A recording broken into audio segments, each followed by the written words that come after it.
do start to now look towards 2025.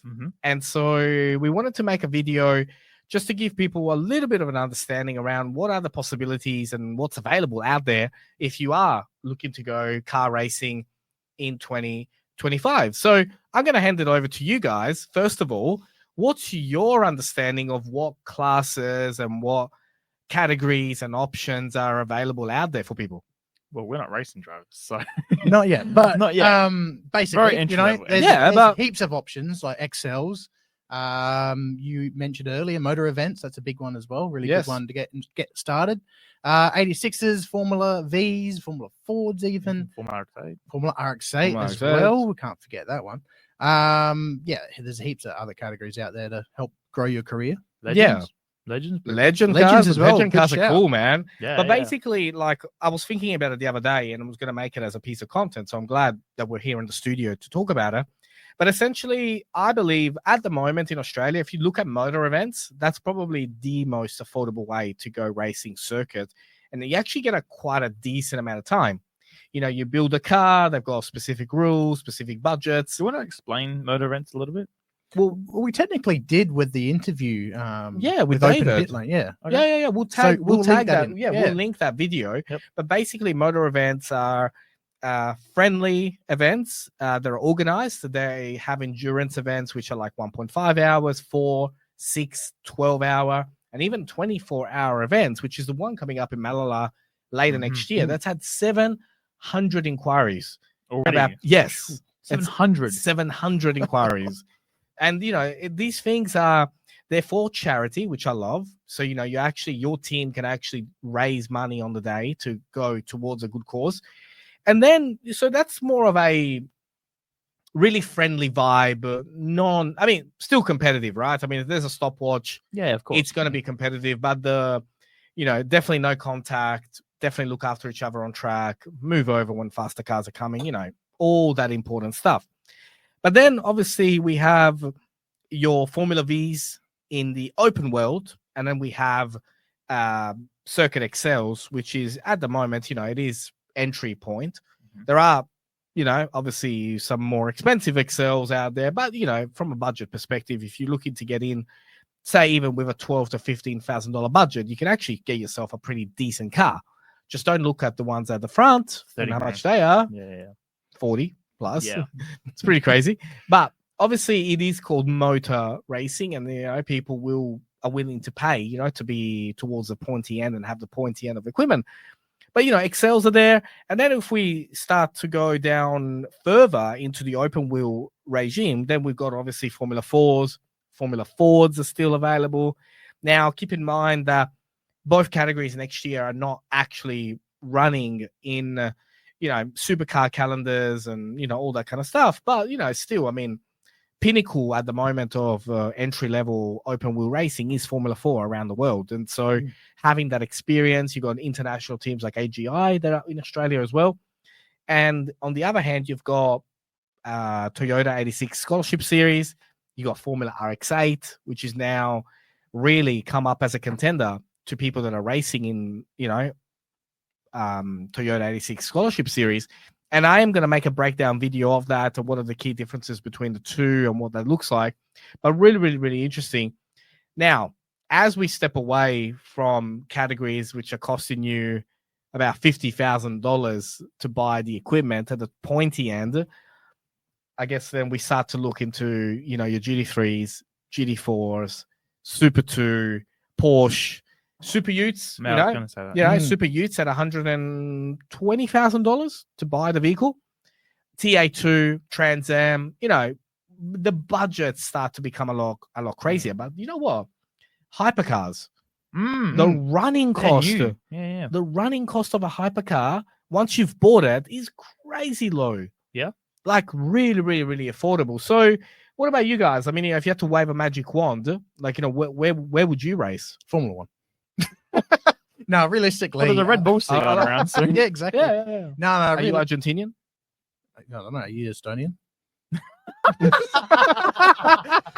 Apparently, according to do you know commentators, do you know Kit Kats? No, seriously though, Formula RX8, you know, a bit biased because we are a big part of it, but that seriously is a great category to get involved with. Yeah. And I'm not saying that to promote it. I'm genuinely saying that as a fan of it. Well, I think not only is there that reason, but obviously we've been to the events, and a lot of the people are new, already there. Yeah, Tommy Derwin. Yeah, he proved it. He rookie sensation, first national win this year. We saw heaps of first national podium too for this bloke over here. When I say new, I mean new to cars, because you got karting, obviously. Yeah. Yes. But then from there, where do you go? Don't get me started on karting. All right, we won't. Where we're at the moment in the scheme of things. Ignore that then. $80,000 a year to run karting is pretty much, you start off in Formula 1 and then go to the entry levels. Yeah, well, let's be honest. Karting's more for people who want to do open wheelers, kind of. And if you have a European dream. But from there, where do you go? I reckon, obviously, like you said, we are a bit biased, but I reckon it's a good place to start because the costs are relatively low. Well, that's the thing. Like, I mean, I know that we're involved, and so it may seem like, oh, well, we're pushing the narrative, but I can literally run the cost to compete in that, and the TV coverage that you get, and all the other benefits that you get, and also the 2-tire rule, which saves a ton of money plus to people, a lot of money. Plus, because it's a rear-wheel drive as well, it's technically in a way like a stepping stone or a way to move to the Trans Am series. That's the point I was trying to make. Like, I think your benefits over that of that versus an XL or something. Oh, the lap times are like, there's no comparison. Yeah, but also I think just the way you drive the car and whatnot will be similar to whatever you do next. Correct. Another important thing is depends on where you want your career to progress. For example, Supercars now with the introduction of the Supra, the Toyota partnership can be big. Depends on how that goes. So they will definitely be looking for a Toyota. The whole goal was to see a Toyota champion in the Toyota supercar to win the title. That'd be cool. So I mean, it is cool. That's a good pathway. It's tricky and unpredictable. But the question though is, and like this is something that I think about all the time, right? All right, 2025 is around the corner. Where do you race next year? What do you do? How do you progress? Blah blah blah. Now, at my age, which we won't reveal, but at my age, more than let's say there were 2 people in Toyota Scholarship Series or even the Toyota GR86 Cup, Toyota are likely to pick the younger one over the older one. Yep. I mean, it's just a natural thing that you do, right? Unless you're, the Gran Turismo movie. But anyways, the point is these career paths are very, very important. And how much time you spend in each category is really, really important. Yeah. It's like when you start a video game. Do you go open wheel or do you go touring car style, and then how do you progress your career?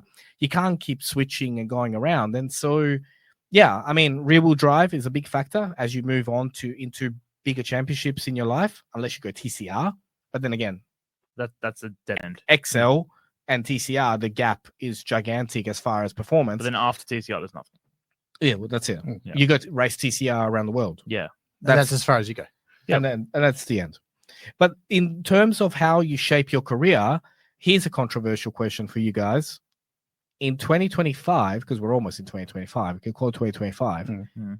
Do you think it's still necessary to learn how to drive a go-kart to have a career in motorsport? No. Karting is a great tool, but you don't necessarily need it, and it's not like how it used to be. So how do you explain to a dad at the moment that's spending $80,000 a year to race in national AKC, and he's got all the people out there that are spending money exactly like him doing it? You've got all the card shops telling you that your son's going to be the next Senna, and you have to do karting, and you have to win a national, and you have to do this. How do you explain it to them? Because they think it's just a video game. They think iRacing is just a toy. I think what they should look at is iRacing's official championships they have, where they, for example, the NASCAR series with the prize pool for that, for example, the IndyCar E-series they have as well. That's actually really big. You just need to show them, and even Gran Turismo, for example, has massive championships online as well.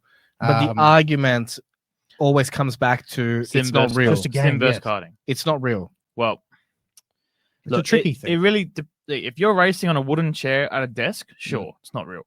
However, I think if you're getting the immersive experience of actually racing, learning to defend racecraft, that you can easily learn from a simulator. I think it's one of those things where it's hard to understand unless you actually do it yourself. The only benefit I would see is the element of speed. That's the only thing you don't get from a simulator. And the element of risk. Yes. Yeah, The element Besides of those two things, that's the element of risk, yes, 1,000%. Also, the environment that you're in, right? Yeah, so when you're in a car, you hear like little noises and little bits and pieces, and you have all the surroundings, the mirrors, and all that you got to check, like you do in a simulator. But the way I tried to explain it the other day was, if you want this to be a joke and you want it to just be something you play, you can. But the minute you see the lap times at the front, and you start to try and reach those lap times, it becomes real. Yeah. Like, I mean, you saw my lap of the F4 at Bathurst, and it was 58.1. Well, I'm now down to a 57.5. So I've taken another 0.6 on top of that lap. That's when it starts to become real, because you do have to concentrate. You do have to give it your all. But I also think nature of racing. I also think if you're a person, like you said before, deciding, is it real, is it not? Listen to the pros. There's actually I'm not saying simulator pros. I'm saying real race driver pros. Max Verstappen's on iRacing every day. It feels like. Not he takes it to the track with him. He used to, not anymore. He's banned. He's banned from doing that. But my point's still valid there. Like, when we've done a few races, the big ones, Daytona 24-hour, Nürburgring 24-hour, Bathurst 12, and there's like Shane Van Gisbergen was racing against us at one point. Yeah, you can't tell me that the pros don't use it as a tool. Yeah, it's definitely a tool. The other thing as well is, with karting, now I've touched on it a little bit in the past, but basically, you work so hard, right? And it is 0.2 of a second separates 20 people at the end of qualifying, lap 3 or lap 4 max, and you got to put it in your best lap, blah, blah, blah. But then you get to turn 1, and like 4 people try to go into turn 1, and you get crashed out, and you go off. Now, the point that I want to make here is that people are fighting for those 0.2, right? They're spending so much money to get the final 0.2, to squeeze 0.2 out of a go-kart to get pole position. It's not going to apply as you move to your next steps in your career. That you do, for example, 35 flat, and someone else does 34.8. When you move to car racing, it's a different world. Another thing is, you're never going to race around that racetrack again.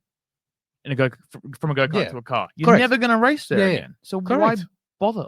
That's the beauty of Sims. You can just go directly from that track that you're focusing on to, real life. But we want to know in the comments, what do you think?